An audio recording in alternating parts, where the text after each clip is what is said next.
Many lives many masters, कई जीवन कई देवात्माएं।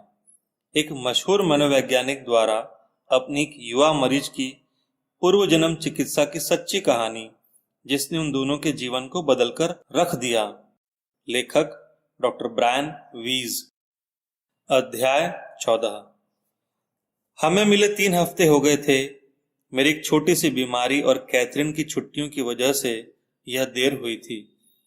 इस विराम अवधि के दौरान भी कैथरीन की प्रगति जारी थी, लेकिन जब हमने सत्र शुरू किया तो वह बेचैन दिखने लगी। उसने बताया कि अब वह पहले से बहुत अच्छा और बेहतर महसूस कर रही है। अब उसे नहीं लगता था कि सम्मोहन उसकी पहले जैसी मदद कर पाएगा। निसंदेह यह सही था। सामान्य परिस्थितियों में हम समापन उपचार हफ्तों पहले शुरू करते थे। हमने इसे हिस्सों में जारी रखा था। वजह थी मेरी दिलचस्पी, देवात्माओं के संदेश और कैथरीन की वर्तमान जीवन की कुछ समस्याएं।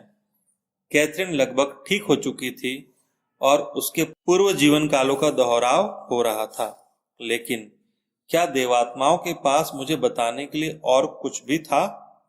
मैं जानता था कि यदि मैं जोर डालूं तो कैथरीन हमारे सत्र जारी रखने पर सहमत हो जाएगी, लेकिन मुझे यह करना ठीक नहीं लग रहा था। कुछ उदासी के साथ मैं भी उससे सहमत हो गया। हमने पिछले 3 हफ्तों की घटनाओं पर बातचीत की, लेकिन मेरा दिल उस बातचीत में नहीं था। 5 महीने गुजर गए। कैथरीन अपने चिकित्सकीय सुधारों को बनाए रखे हुए थी। उसके डर और बेचैनी न्यूनतम हो गए थे। उसके जीवन और रिश्तों की गुणवत्ता नाटकीय रूप से उन्नत हो गई थी। अब वह किसी अन्य आदमी के साथ डेटिंग कर रही थी। हालांकि स्टुअर्ट अभी भी उसके जीवन में था।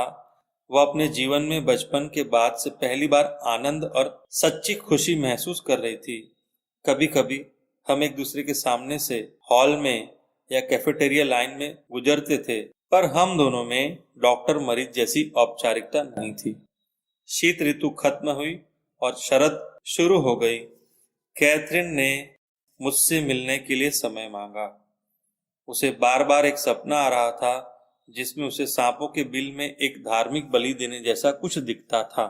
अन्य लोगों के साथ उसे भी उस विशालकाय बिल में धकेल दिया गया था। वह बिल में थी और उससे बाहर निकलने के लिए रेत की दीवारों में हाथ गड़ाकर ऊपर चढ़ने की कोशिश कर रही थी। सांप उसके ठीक नीचे थे। सपने के इस बिंदु पर वह जाग जाती और उसका दिल बेतहाशा तेजी से धड़कता था। इतने लंबे अंतराल के बावजूद वह जल्दी से गहरे सम्मोहन की अवस्था में पहुंच गई। कोई आश्चर्य नहीं था, वह तुरंत ही प्राचीन जीवन काल में लौट गई थी। जहां मैं हूं वहां बहुत गर्मी है, उसने बताना शुरू किया। पत्थर की ठंडी और सीलन भरी दीवारों के पास मुझे 2 काले आदमी खड़े दिखाई दे रहे हैं। उन्होंने शस्त्रों वाले मुकुट पहन रखे हैं। उनके दाएं घुटनों के आसपास एक रस्सी लिपटी है। रस्सी में मनके गुथे हैं और उससे फुंदे बाहर लटक रहे हैं। वे लोग पत्थर और मिट्टी का एक भंडार गृह बना रहे हैं। उसमें गेहूं जैसा एक तरह का कूटा हुआ अनाज रख रहे हैं। अनाज लोहे के पहियों वाली गाड़ियों में लाया गया। गाड़ी में बुनी हुई चटाइयां बिछी हुई है। मुझे पानी भी दिखाई दिया, बहुत ही नीला पानी। कोई मुखिया है जो दूसरे लोगों को आदेश दे रहा है। अन्य भंडार में नीचे की ओर 3 सीढ़ियां हैं। बाहर की ओर देवता की एक प्रतिमा है। उनका सिर एक पक्षी का और शरीर मानव का है। वह मौसम के देवता हैं। अनाज को ताजा बनाए रखने के लिए भंडार की दीवारों को कोलतार से सील कर दिया गया है ताकि हवा अंदर न जाने पाए। मेरे चेहरे पर खुजली हो रही है। मुझे अपने बालों के नीले मनके दिखे हैं। चारों ओर कीड़े या मक्खियां हैं जो मेरे चेहरे और हाथों पर काट रहे हैं। मैं चेहरे पर कुछ चिपचिपा लगाकर उन्हें दूर रखती हूँ। इसकी गंध भयानक है। यह किसी पेड़ का रस है। मेरे बालों में चोटियां गुथी है और उनमें सोने की जंजीर वाले मनके लटके हैं। मेरे बाल गहरे काले हैं। मैं एक राज परिवार का हिस्सा हूँ। मैं यहाँ किसी भोज के आयोजन में आई हूँ। मैं पुरोहितों के तेल मलने को देखने आई हूँ। आने वाली फसलों के लिए देवताओं को मनाने का उत्सव।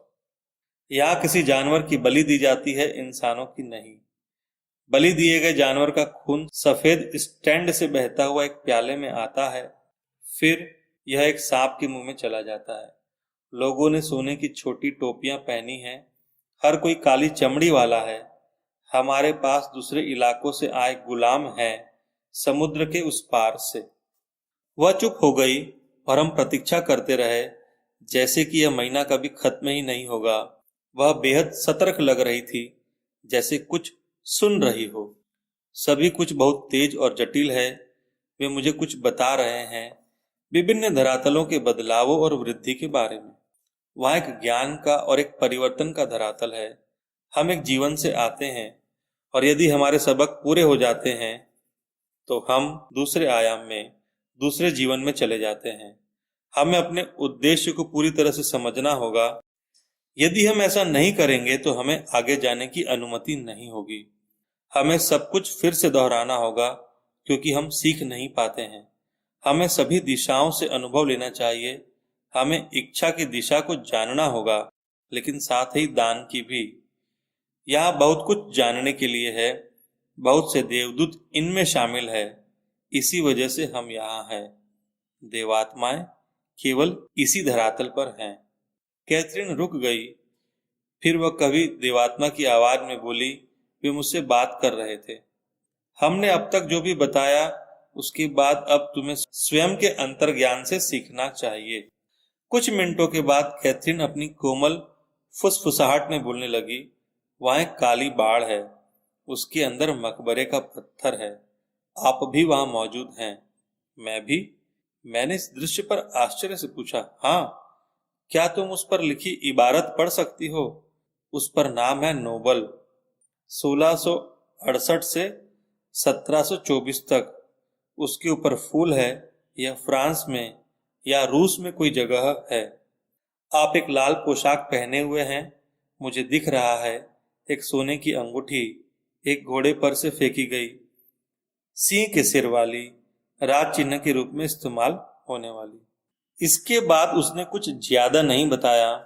मैंने कवि देवात्मा के कथन का मतलब यही समझा कि अब कैथरीन के संबोधन से ज्यादा कुछ सामने आने वाला नहीं है, और निश्चित रूप से यही बात थी। हमें आगे और सत्र रखने की जरूरत नहीं थी। उसका उपचार पूरा हो गया था और मैं प्रतिगमन से जो कुछ सीख सकता था सीख चुका था। भविष्य के गर्भ में जो कुछ भी बाकी था उसे मुझे अपने ही अंतर्ज्ञान से सीखना था।